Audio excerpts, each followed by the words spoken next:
మంచిగా కూర్చోండి. జాయి ఇక్కడ చూడు. జాయి అక్క స్కూల్కి వద్దుందా? బస్ వస్తుంది ఇప్పుడు? అట్లకెళ్ళి వస్తుందా?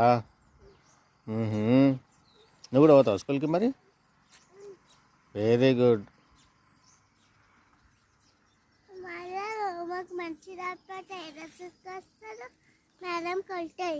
ఎందుకు కొడుతుంది మేడం? ఎందుకంటే డేంజర్. అమ్మ మేడం డేంజరా?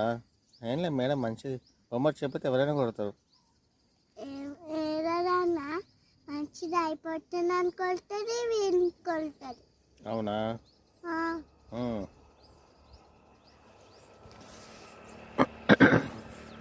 మరి హోంవర్క్ అంత ఎక్సర్సైజ్ డ్యాన్స్ చేపిస్తారా స్కూల్లో? ఎప్పుడు హోంవర్క్ చేపిస్తారా?